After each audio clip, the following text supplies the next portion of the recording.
épuisé, on a l'impression de tout le temps se battre pour quelque chose. Puis des fois, ça fait du bien de juste prendre un petit break. En ce moment dans ma vie, j'ai du succès, mais est-ce que je me rapproche du bonheur? Est-ce que je suis heureux à 100%? Fait que si la réponse s'éloigne du oui, ou même si la réponse est à 99%, je crois à 110% que la réponse doit être 100% heureux ou heureuse. Donc des fois, il faut faire des sacrifices, mettre des choses de côté, vivre une petite vague, foncer jusqu'à temps que vraiment t'accèdes à ce bonheur profond, réel, puis avec cette joie à l'intérieur de soi. Puis le plus important avant d'aimer les autres, c'est d'apprendre à s'aimer soi-même à 110%. Reggie, d'habitude avec Reggie, on termine tout le temps par mic drop, puis je l'échappe pour vrai. Fait que on fait une petite édition spéciale avec Monsieur Jupiter. D'ailleurs, checkez ça, là, son tatou est terminé. Ouais, ça a l'air pas pire, là. Fait qu'on parle vraiment ici de l'amour. Oh, on n'entendait pas, j'étais vraiment trop proche de la caméra. Dans ma tête, j'ai des micros, là, Hollywood. Fait que là, on parle de l'amour ici, dans cette main. C'est une représentation vraiment avec un mandala sur l'amour, chakra de l'amour, anahata. Donc, ouais, ça ressemble à ça. Et on est avec Cynthia. Salut tout le monde! Qui recommence l'entraînement depuis un petit arrêt. Ouais, j'ai eu un petit écœurantite aigu de l'entraînement après 9 ans de CrossFit. Puis là, ben, je recommence, j'ai retrouvé l'amour pour l'entraînement.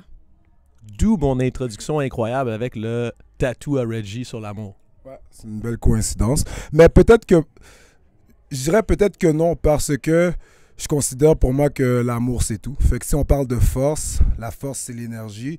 Puis habituellement, cette énergie-là est très puissante. Puis je pense à 100% que la puissance, la force, c'est l'amour, tout simplement. Mais ça arrive quand même vraiment régulièrement qu'on pogne une écœurantite de quelque chose. De quelqu'un, de quelque chose, d'une situation, de... Et pourquoi qu'on a commencé? C'est vraiment ça. Des fois, on s'oublie dans le qu'est-ce qui nous a motivés à commencer. Puis c'est de le retrouver. Puis je pense que c'est dans plein de choses, là.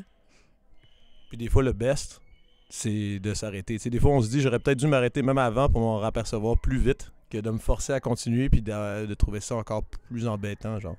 Exact. Moi, j'ai l'impression dans tout ce que je fais, je suis tout le temps en compétition avec moi-même. Je suis tout le temps à essayer de me surpasser. Puis, des fois, ça vient dur sur le mental, là. On dirait que parfois, on est épuisé. On a l'impression de tout le temps se battre pour quelque chose. Puis, des fois, ça fait du bien de juste prendre un petit break. Reggie, toi, en ce moment, tu prends un petit break de quelque chose ou t'es all out? Moi, je penserais à 100% que, tu sais, pour accéder au succès dans la vie, des fois, il faut s'arrêter, comme elle disait. Puis je crois à 100% que des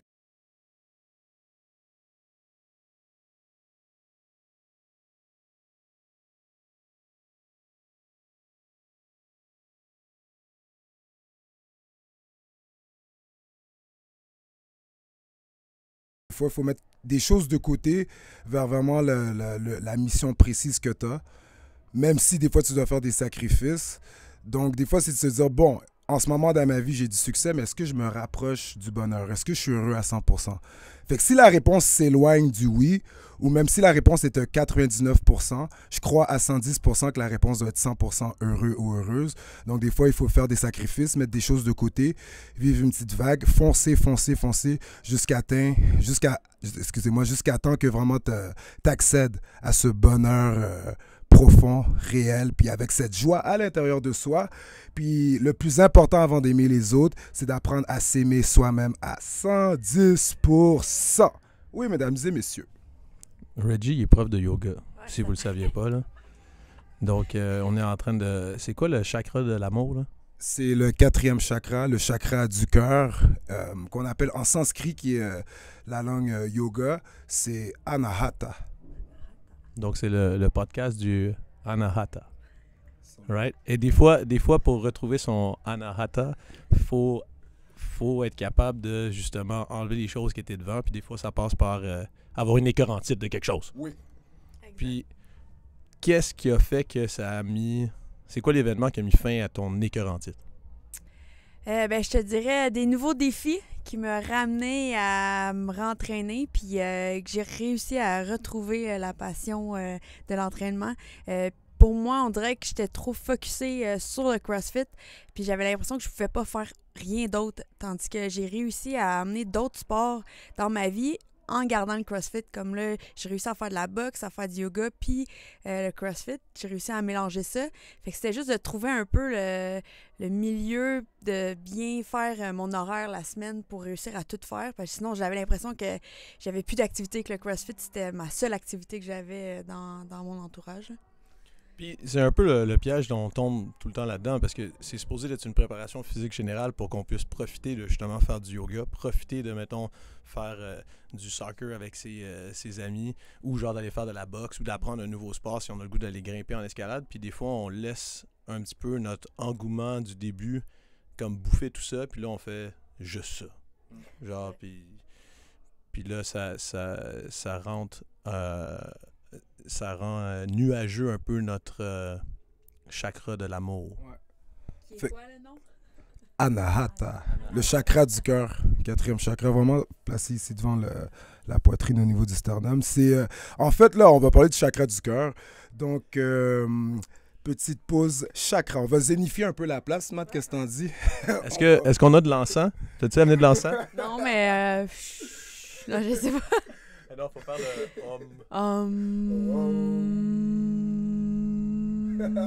Ça, c'est le bruit. S'il n'y avait plus aucun bruit sur la Terre, ça serait le bruit de la Terre. Le son de l'univers. Le son de l'univers, OK. Le son de l'univers. Ouais. Ça, j'ai appris ça dans un cours yoga, déguisé yoga fitness, où on a fait 100 air squats avec Reggie dans un cours de yoga. Mais ça s'appelait pas des squats, là. C'était Vasana... Des Malasana. Dans le fond, Matt il est venu à une de mes classes de yoga show au IDLM. Fait que là, à la fin du cours, Matt, il me dit ben, Reg, le lendemain, il me dit ben, Reg, du fitness dans du yoga, bah, t'es le premier à faire ça, good job. Puis, dans le fond, je l'ai fait faire des squats, mais avant, parce que souvent, là, les gens sont comme, on est entraîneur. Fait que des fois, Matt, il va savoir de quoi je parle, tu vas dire aux gens de faire un full squat. Là, ils se disent « Ah, je peux pas descendre au fond, j'ai mal au genou, j'ai mal au dos. » Mais quand au yoga, tu leur dis « Fais le malasana », ils vont dans le malasana du mieux qu'ils peuvent. Là, tu leur dis « Voilà, vous vous sentez bien au fond? » Oui. Bon, maintenant, on va faire 100 squats. Je veux que vous descendez là, à chaque fois. Dis-moi pas que tu peux pas aller là parce que t'es là en ce moment. Là, ça, c'est ça la twist. Qu'est-ce que t'as dit, Matt? Belle stratégie. C'était-tu ça ton premier cours avec Reggie? Pour vrai, j'avais de la misère à suivre. J'avais l'impression que j'avais pas temps de terminer une position, qu'il y en avait une nouvelle. C'était vraiment plus intense que du CrossFit, je te dirais, faire un cours de yoga avec Reggie. Moi, je me rappelle juste de inspire, expire, inspire, expire, expire, expire, expire, expire, expire. Oh, on en fait ça! Mais, fait qu'on s'est égaré de la pause du chakra, Reggie. Ouais. Fait que pour revenir au chakra, on va chakratiser un peu l'endroit. Ça devrait être dans le dictionnaire zénifier et chakratiser. Bon, vraiment le chakra du cœur, en fait, l'élément de chakra-là, c'est l'air. Fait que vraiment, tu sais, on parle d'oxygène. Fait que la respiration est vraiment importante. Fait que pour revenir à ça, c'est pour ça que des fois, le cœur, ça nous rappelle de s'arrêter une fois dans sa journée juste pour respirer, puis s'écouter, prendre le temps de savoir vraiment qu'est-ce qu'on veut dans la vie. Et les thèmes de ce chakra du cœur sont vraiment l'amour, le partage, le bonheur, l'acceptation, le lâcher-prise. Fait que ça ressemble à ça. Puis, pour vrai, tu as commencé le yoga quand? Le yoga, je te dirais que j'avais commencé parce que j'avais beaucoup de migraines quand j'étais jeune. Fait que j'ai fait un peu de cours justement pour apprendre à respirer, à relaxer. J'étais quelqu'un avec trop d'énergie. Puis j'avais arrêté. Puis j'ai recommencé parce que justement, quand que je fais des compétitions en Monster Truck, c'est important de rester calme. Ce qui est très dur pour moi, parce que quand que tu conduis un véhicule aussi gros avec autant de puissance, c'est très stressant. Des fois, tu es à l'envers, les 4 roues dans les airs, puis il faut que tu réussisses à rester calme, parce que tu peux peut-être réussir à revenir ces 4 roues. Fait que le yoga, ça me permet d'apprendre à respirer, d'apprendre à relaxer dans des positions des fois pas confortables. C'est la même chose dans le Monster Truck. Tu es attaché tellement serré, tu n'es pas confortable, il faut que tu réussisses à rester calme, à pas trop paniquer. Puis ça m'a vraiment apporté beaucoup, beaucoup. Je viens d'avoir une idée. Yo, Reggie, on va t'attacher dans un monster truck. On va mettre une caméra, puis on va juste enregistrer les sons que tu fais. Oh my God. Des fois, là, je vois qu'est-ce qu'elle fait des fois, Cynthia, puis je suis comme, ben voyons donc. Elle s'en va donc, ben où, mais régulièrement. Fait que je me dis, tu sais, qu'est-ce qui a poussé cette femme à faire quelque chose d'aussi, comme pour de vrai, c'est incroyable, c'est exceptionnel, là. C'est quoi le chakra du risque? Le chakra du risque, ben peut-être, je dirais peut-être le chakra qui est plus axé vers la force, la puissance, l'ambition, puis les guts. Je dirais peut-être le troisième, qui serait Manipura, le chakra vraiment ici du plexus solaire. Fait que c'est vraiment un chakra où on vient vraiment parler de puissance. Fait que probablement, je dirais là. Ouais. C'est le chakra du dalmatien, ça. Va falloir qu'on le mette sur son bumper. Un petit symbole, là. Mais pour vrai, tu sais, c'est fou comme quoi que des fois, dans le sport, on pousse nos limites dans la douleur. Puis c'est mental, c'est pas juste physique, là, c'est très mental. Puis dans le Monster Truck, des fois, c'est vraiment mental plus que physique, là. Fait que, puis c'est ça, des fois, que moi, ça m'apporte beaucoup dans mon métier parce que c'est vraiment ma job à temps plein, là. Fait que c'est d'aller chercher ce que je peux aller chercher dans le fond, dans le sport pour l'emmener pour ma job. C'est vraiment efficace, là, ça fait vraiment une différence. Puis je te dirais, dans les 2 dernières années, j'ai vraiment une amélioration incroyable dans mes performances. Reggie, si on continue à chakratiser, Ouais, c'est ça? chakratiser, Je pense que ça va être le zénifier. thème. Zénifier? Zénifier, chakratiser. C'est... OK. Si on continue là-dessus, là, c'est quoi la position, justement, du risque dans le yoga, là? Selon moi, la position du risque dans le yoga, c'est la posture que tu vas essayer d'accéder, mais que tu prends le risque. Est-ce que je vais peut-être probablement aller trop loin, puis ça va brûler, puis ça va faire mal, puis ça va vraiment être inconfortable, puis là, je vais avoir peur, puis là, je sais que je dois le tenir, admettons, tel nombre de temps, admettons, sur un nombre X de respiration. Puis là, t'es comme, OK, est-ce qu'au premier set, je la tiens vraiment au plus haut degré que je peux la tenir parce que je sais qu'il y en a 2 autres qui viennent, ou je la tiens un peu moins forte parce que je vais avoir de l'énergie pour tenir la 2e et la 3e.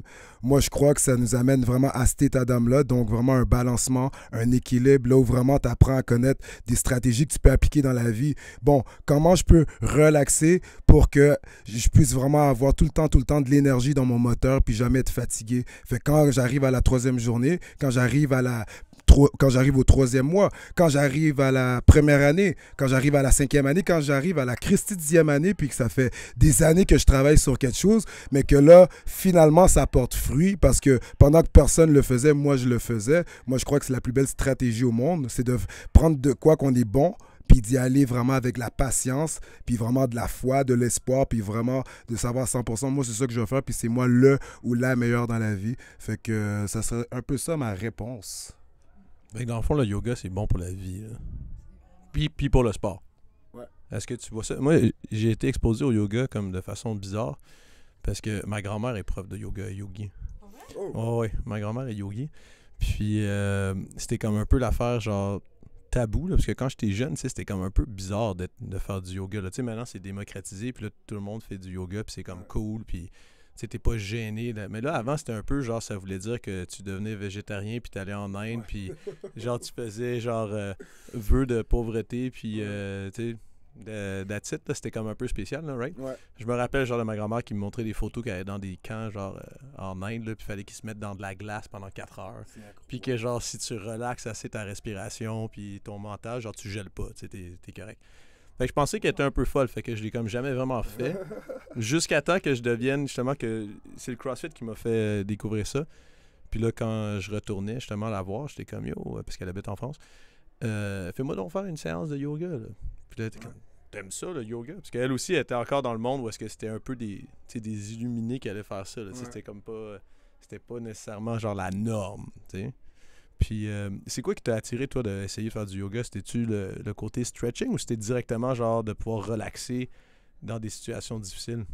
Ben moi, c'est vraiment ma mère qui m'a obligée un peu à y aller parce que j'avais vraiment des problèmes de comportement, là. J'étais vraiment pas capable de me calmer, trop d'énergie, j'étais pas capable de me concentrer à l'école, j'avais tout le temps des migraines qui arrivaient pas à trouver... tu sais, c'était vraiment des migraines que je finissais à l'hôpital, là. Tu sais, je paralysais un peu de mon côté gauche parce que manque de circulation, manque de... C'est vraiment comme... C'est vraiment le sport qui m'a sauvé de plein de problèmes que j'avais quand j'étais jeune. Puis le yoga, ça m'a appris un peu à me calmer. Les premiers cours, là, à toutes les 2 minutes, t'es là, chut, chut, parce que j'essayais de parler, je riais. Mais j'ai appris là-dedans, j'ai appris à respirer, j'ai appris à me calmer. Ça m'a appris beaucoup, puis ça m'a emmené beaucoup dans ma vie, là. C'est drôle parce que moi, j'ai jamais pensé que c'était un truc que les plus jeunes voulaient faire, là, mais ma fille qui a 4 ans et demi, là, tu savais? Oui. Genre, elle veut être yogi, là. Mini-prof. C'est ça, c'est le mini-prof, c'est ça que... Puis genre, on donne des cours de yoga genre à ses amis de la garderie le lundi soir dans mon garage. Mais Reggie l'a vu, là. Reggie, si on conclut sur le yoga, si on veut pas convaincre les gens, parce que c'est pas ça que les yogis font, là, mais qu'est-ce que les gens, dans le fond, pourraient venir chercher pour devenir un être plus complet en faisant du yoga? Ben, par respect et humilité, parce que tu sais, je t'entendais parler, tu disais par rapport au yoga, tu sais, les gens dans la culture, dans l'histoire du yoga, qui l'ont pris d'un côté un peu plus trop spirituel par rapport à, on pensait que c'était pour les gens qui vont dans la glace, ou, tu sais, aussi, tu sais, mais le yoga, c'est juste pour tout le monde, point final. Peu importe en quoi que tu crois, peu importe ta spiritualité, peu importe même si tu crois en toi, si tu crois en Jésus, en Bouddha, en Mohamed, on s'en fout, peu importe ton sexe, ta religion, ta couleur, ton âge. Le yoga, c'est juste un outil afin d'amener les gens, la plupart du temps, à tenir des postures et à s'étirer. Puis lorsque tu viens vraiment prendre le temps de faire ça dans ta journée, ben c'est juste le moment que tu as en ce moment d'être calme puis t'écouter. Puis, tu sais, ça retourne un peu en rond, mais ça t'amène vraiment à prendre conscience que tu existes une seule fois dans ta vie, puis que de prendre cette opportunité-là parce que tu n'auras pas un autre corps. Fait que tu es un âme en dedans de ce corps-là. Fait que ça, c'est un peu plus spirituel. Sauf qu'il y a aussi le côté physique et mental. C'est les 3 aspects. Fait que lorsque tu es capable de balancer ça dans ta vie, le côté physique, le côté mental et le côté spirituel, et peu importe en quoi on croit quand on dit spirituel. Spirituel, ça peut être juste savoir que l'énergie, ça existe. C'est-à-dire que tu crois que tu vas arriver à tes buts dans la vie. Donc, juste ce côté-là, idéologie, de croire en demain, je crois que ça, c'est la spiritualité, parce que demain, c'est les signes d'espoir, tu sais. Fait que si tu es capable de balancer ces 3 aspects-là dans la vie, wow, tu peux briser toutes les barrières autour de toi. Il n'y a plus rien qui peut t'arrêter. Rien. Puis je suis une preuve vivante. Puis j'aime pas vendre le yoga à 100%, mais tentez le coup, honnêtement. Puis partagez-le. Drop the mic.